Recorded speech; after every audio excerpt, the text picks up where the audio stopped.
Okay ल हामी चाहिँ फङ्सनको बारेमा पढ्दै थियौँ है। सो फङ्सन चाहिँ कस्तो हो भन्दाखेरि यो रिलेसनको एउटा टाइप हो है त। सो फङ्सन चाहिँ कस्तो खालको रिलेसनसिप हो त भन्दा where every input goes to exactly one output. हरेक इनपुटको एउटा के हुन्छ आउटपुट हुन्छ, हरेक इनपुटको एउटा आउटपुट हुन्छ भने त्यसलाई चाहिँ के भन्छौँ फङ्सन भन्छौँ।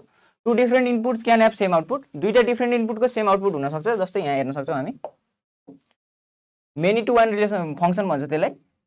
मेनी टु वान चाहिँ हुनसक्छ, दुईवटा इनपुटको एउटा आउटपुट हुनसक्छ, तर एउटा इनपुटको दुईवटा आउटपुट चाहिँ हुन सक्दैन, वान टु मेनी चाहिँ हुन सक्दैन। सो यदि रिलेसन वान टु मेनी छ भने one to many relation is not a function, relation is not a function है त। वान टु मेनी रिलेसन चाहिँ फङ्सन हुँदैन है त, यो चाहिँ सबैले नोट गर्नु पर्यो है त। ठिक छ, so one to many relation चाहिँ फङ्सन हुँदैन, तर मेनी टु वान चाहिँ फङ्सन हुनसक्छ, धेरैवटा इनपुटको एउटा आउटपुट चाहिँ हुनसक्छ है त। सो फङ्सनको नोटेसन त सिम्पल छ, एफएक्स गरेर लेख्ने गरे हो अहिलेसम्म। जस्तै एक्स स्क्वायरवाला कुनै फङ्सन छ भने f x equal to x square लेख्न मिल्छ। सो एफएक्सलाई चाहिँ वाइमा प्लट गर्ने भएर y equals to x square पनि हामीले लेख्न मिल्छ है त। ठिक छ है, यसमा केही डाउट भएन है त। सो डिफ्रेन्ट इनपुटको सेम आउटपुट हुनसक्छ, डिफ्रेन्ट इनपुटको सेम आउटपुट भयो भने त्यसलाई मेनी टु वान फङ्सन भन्छौँ। तर सेम इनपुटको डिफ्रेन्ट आउटपुट भयो भने त्यो फङ्सन हुँदैन, त्यस्तो वान टु मेनी रिलेसन चाहिँ फङ्सनको रूपमा एक्जिस्ट गर्दैन है त। यो चाहिँ एकदमै इम्पोर्टेन्ट कुरा हो, सोधिरहेको छ, ख्याल गर्नु पऱ्यो है त। सो अर्को कुरा छ वान टु वान फङ्सन अथवा इन्जेक्टिभ फङ्सन है त। So one to one function पनि एउटा इम्पोर्टेन्ट फङ्सन हो। वान टु वान फङ्सन भनेको चाहिँ every input has unique output. जस्तै आर इनपुटको आउटपुट छ 4, एचको छ 2, ओको छ 1, क्यूको छ 5। सो एउटा इनपुटको एउटा आउटपुट छ भने त्यसलाई भनिन्छ one to one function or injective function. तर धेरैवटा इनपुटको एउटा आउटपुट छ भने त्यसलाई चाहिँ वान टु वान फङ्सन भन्न मिल्दैन है त। जस्तै यो त मेनी टु वान फङ्सन भइहाल्यो है त, अघि भर्खरै भनेको थियो। धेरैवटा इनपुटको एउटा, मेनीको एउटा छ भने त्यो चाहिँ मेनी टु वान भयो, यो चाहिँ वान टु वान भएन है त। यतापट्टि यो 8को आउटपुट छैन, सरी 8को चाहिँ इनपुट छैन। सो 8को इनपुट छैन भने पनि यसले चाहिँ केही म्याटर गर्दैन है, यो चाहिँ वान टु वान फङ्सन त भइ नै हाल्छ, किनकि हरेक इनपुटको एउटा मात्र आउटपुट छ है त। ठिक छ, सो यो पनि भइहाल्यो। अब वान टु वान फङ्सन भयो। वान टु वान पछाडि आउँछ अनटु फङ्सन अथवा सर्जेक्टिभ फङ्सन। यो सर्जेक्टिभ फङ्सन अथवा अनटु फङ्सन। अनटु फङ्सनको चाहिँ के हुन्छ भने every output was in input है त। हरेक आउटपुटको एटलिस्ट एउटा चाहिँ इनपुट हुन पर्यो है त। यसको चाहिँ यो आउटपुटको इनपुट छैन, सो यसलाई चाहिँ अनटु फङ्सन भन्न मिल्दैन, यसलाई चाहिँ इन्जेक्टिभ फङ्सन भनिन्छ है। यो आउटपुटको कुनै पनि इनपुट छैन भने त्यो अनटु हुन सक्दैन। तर यहाँनिर 4 to 5 सबै आउटपुटको एटलिस्ट एउटा के भन्छ इनपुट छ, सो त्यो केसमा चाहिँ यसलाई चाहिँ अनटु फङ्सन भन्न मिल्छ। यहाँ यो 2 आउटपुटको दुईवटा इनपुट छ, दुईवटा इनपुट भए पनि फरक परेन, एटलिस्ट एउटा इनपुट भयो भने त्यो चाहिँ अनटु फङ्सन हुन्छ है त।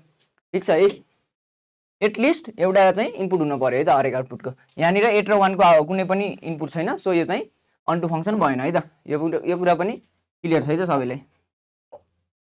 सो त्यस पछाडि आउँछ बाइजेक्टिभ फङ्सन। कुनै पनि फङ्सन वान टु वान पनि भयो र अनटु पनि भयो। बाइजेक्टिभ फङ्सन भनेको कस्तो फङ्सन त, एउटा कुनै फङ्सन जुन चाहिँ वान टु वान पनि छ अनटु पनि छ।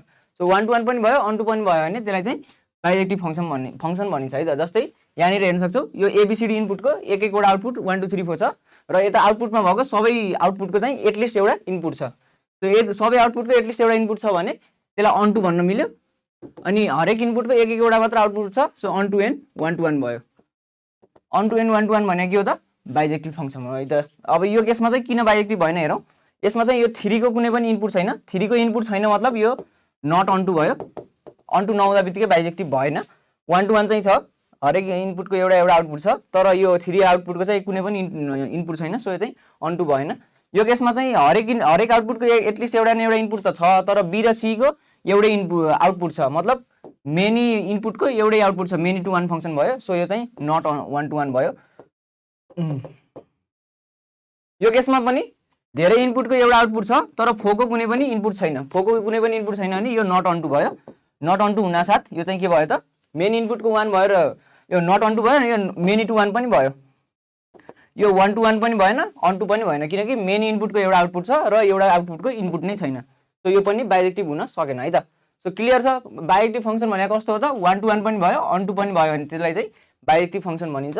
अब यो केसमा चाहिँ यो फर्स्टको केसमा चाहिँ यसमा यो 3 को कुनै पनि इनपुट छैन, सो यो अनटु भएन, सो अनटु नहुनासाथ बाइजेक्टिभ भएन। यो केसमा सबै आउटपुटको इनपुट त छ तर दुईवटा इनपुटको सेम आउटपुट छ, मेनी टु वान फङ्सन भयो, सो 1 to 1 भएन, त्यही कारणले बाइजेक्टिभ भएन। अब यो फङ्सनमा चाहिँ 4 आउटपुटको कुनै पनि इनपुट छैन, मेनी टु वान पनि छ यहाँनिर, सी र डीको इनपुटको 3 आउटपुट आइरहेछ, सो यो पनि बाइजेक्टिभ भएन है त। ठिक छ है, बाइजेक्टिभ फङ्सन पनि बुझिहाल्यो है त। सो अब डिस्क्रिट र कन्टिन्युअस भन्ने छ है। डिस्क्रिट र कन्टिन्युअस चाहिँ यो त्यति इम्पोर्टेन्ट पनि होइन, तर अब नर्मल्ली भन्दाखेरि सिकिराखेको राम्रो। डिस्क्रिट भनेको चाहिँ कस्तो हो भने, डिस्क्रिट रिलेसन भनेको चाहिँ डिस्क्रिट रिलेसन भनेको कस्तो भन्दाखेरि a relation where the domain is a set of individual points है त। डोमेन चाहिँ सेट अफ इन्डिभिजुअल पोइन्ट्स हो, जस्तै यो पोइन्ट यो पोइन्ट यो पोइन्ट चाहिँ यहाँको एउटा पोइन्ट यहाँको एउटा पोइन्ट, जस्तै यो चाहिँ 2 4 होला, यो चाहिँ 3 5 होला, यस्तो यो पोइन्टहरू एउटा सेट अफ पोइन्ट के भन्छ, सेट अफ इन्डिभिजुअल पोइन्ट हो। यसलाई चाहिँ के भन्छ, लाइनले अथवा कर्भले जोइन गर्न मिल्दैन भने यस्तो फङ्सनलाई चाहिँ अथवा रिलेसनलाई चाहिँ डिस्क्रिट रिलेसन भनिन्छ। तर कुनै पनि रिलेसन छ जस्तै y equal to x square, y equal to x स्क्वायरलाई त मजाले लाइनले जोड्न मिल्छ, सरी कर्भले जोड्न मिल्छ। यस्तो रिलेसन अथवा यस्तो फङ्सनलाई चाहिँ के भन्छ त, कन्टिन्युअस रिलेसन भन्छ है त। ठिक छ है, यसमा खासै नौलो कुरा भएन। कन्टिन्युअस रिलेसनमा चाहिँ relation that can be graph with a line or smooth curve है त। यो त्यति सिलेबसमा त छैन, तर जानिराखेको राम्रो है। त अब यसको चाहिँ टेस्ट गरौँ है। 2 3 3 4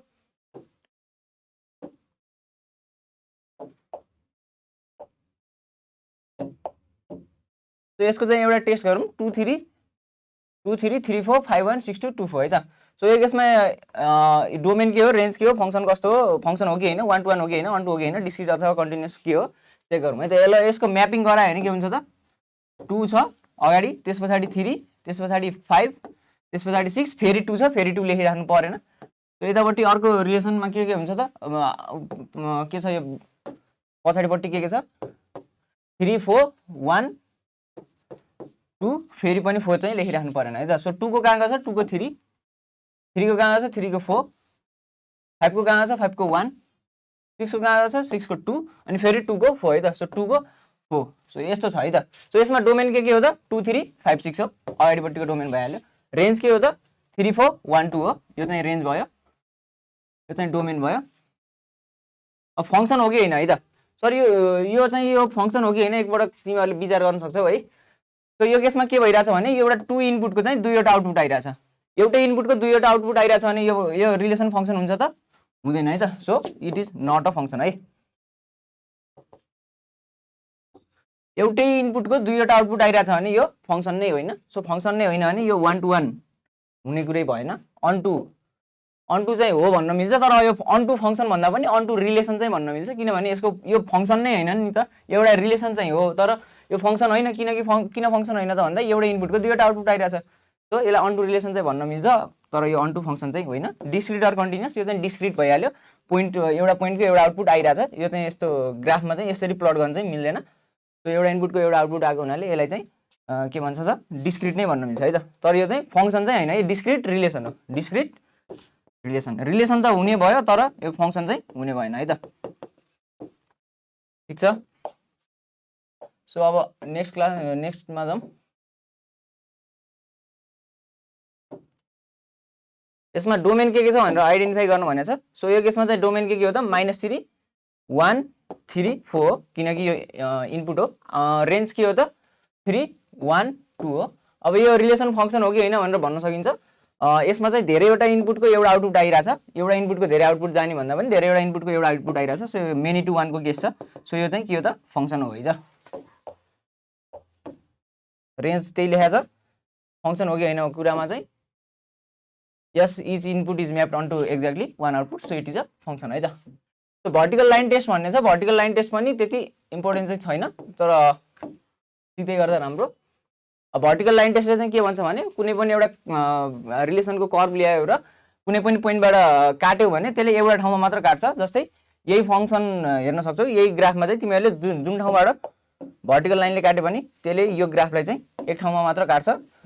यहाँनिर काट्यो पनि भर्टिकल्ली काट्यो भने एक ठाउँमा मात्र काट्छ। सो यस्तो रिलेसनलाई चाहिँ यस्तो ग्राफ यस्तो छ भने त्यो चाहिँ फङ्सन हुन्छ, त्यो चाहिँ भर्टिकल लाइन टेस्ट भन्छ। अब फाइन्डिङ डोमेन इन रेन्ज भनेको छ।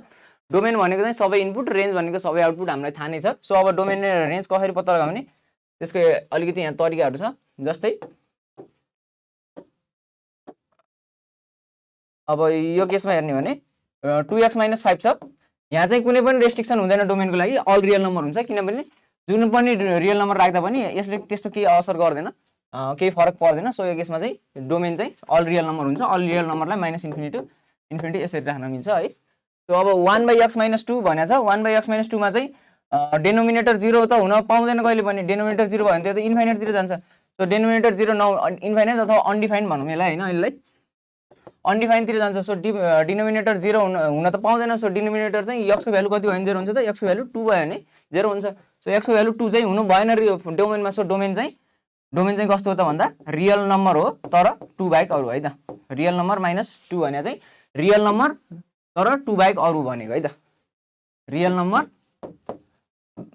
नम्बरहरू सबै हुन्छन् तर 2 बाहेक अरू रियल नम्बर है त, 2 बाहेक अरू जति पनि हुन पायो 2 चाहिँ हुन पाएन है त। ठिक छ। अब त्यस्तै छ केस रुट अन्डर x + 6। अब यो रुट अन्डर भित्र माइनस त हुन पाउँदैन। सो रुट अन्डर भित्र माइनस हो, यो रुट अन्डर यस्तो है त, यो x + 6 यस्तो रुट अन्डर x + 6 छ। अब रुट अन्डर भित्र माइनस त हुन पाउँदैन, रुट अन्डर -2 को भ्यालु त यो इमेजिनेरीतिर जान्छ होइन। सो यहाँ म्याक्सिमम चाहिँ रुट अन्डर x + 6 राख्यो होइन। अब x को भ्यालु 5 राख्यो भने के हुन्छ त, सरी x को भ्यालु 5 राख्यो भने कति हुन्छ त, रुट अन्डर 11 हुन्छ। x को भ्यालु कति त -7 राख्यो भने कति हुन्छ त, -7 राख्यो भने कति हुन्छ, -7 + 6 कति हुन्छ त, रुट अन्डर -1 हुन्छ। यो त इमेजिनेरीतिर गयो। सो रुट अन्डर -7 त हुन पाउँदैन। रुट अन्डर -6 राख्यो के हुन्छ त, -6 + 6 = 0। सो मिनिमम भ्यालु त कति हो त, 0। सो रुट अन्डर -6 भन्दा माथि हुनु पर्यो है त, रुट अन्डर -6 भन्दा माथि इन्फाइनाइटसम्म जति पनि हुन पायो। सो यसको डोमेन चाहिँ यो हुन्छ है त। ठिक छ, यसमा चाहिँ झुकिनु भएन है त। त अर्को छ यहाँ रुट अन्डर x - 4। अब रुट अन्डर x - 4 चाहिँ एक्सप्रेसन अन्डर र root can not be negative, भर्खरै भने मैले। सो रुट अन्डर भित्रको कुरा नेगेटिभ नहुनलाई चाहिँ x - 4 चाहिँ greater than or equals to 0 हुनु पर्यो। सो x चाहिँ greater than or equals to 4 हुनु पर्यो। सो डोमेन चाहिँ कति हुनुभयो त, 4 भन्दा माथि इन्फाइनाइटसम्म जति पनि हुने भयो, किनभने तिमीहरूले यहाँनिर 4 को ठाउँमा 3 राख्दा बित्तिकै के हुन्छ त, 3 - 4 हुन्छ। 3 - 4 भने त रुट अन्डर -1 हो, यो रुट अन्डर -1 त हुन पाउँदैन।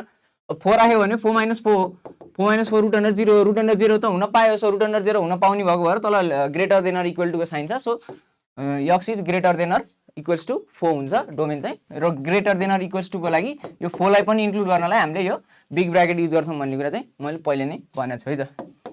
ठिक छ। सो यसको डोमेन चाहिँ के हुने भयो त, x is greater than or equals to 4 हुने हो है त। ठिक छ है त।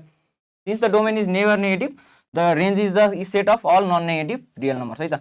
सो डोमेन नै नेगेटिभ हुन नपाउने भएपछि रेन्ज पनि आफैमा नेगेटिभ भन्दा ठुलो हुने भयो। सो 0 टु इन्फाइनाइट हुने भयो है त। ठिक छ। सो आजको क्लास चाहिँ यति नै गरौँ है, बाँकी चाहिँ अर्को क्लासमा गरौँला। आज चाहिँ हामीले के पढ्यौँ त भन्दा फङ्सन भनेको के हो, types of function, 1 to 1 function, onto function, अनि त्यस पछाडि बाइजेक्टिभ फङ्सन, त्यस पछाडि डोमेन एन्ड रेन्जको बारेमा अलिकति पढ्यौँ। डोमेन र रेन्ज निकाल्ने तरिका सिक्यौँ। डोमेन र रेन्ज निकाल्ने अरू तरिका नेक्स्ट क्लासमा पनि पढिन्छ। सो तिमीहरूले पनि प्र्याक्टिस गर्छौ, म पनि क्वेसन्सहरू हालिदिन्छु है, त्यस पछाडि पनि सोद्धा हुन्छ है त। ल ओके है त, आजलाई यति नै गरौँ है त।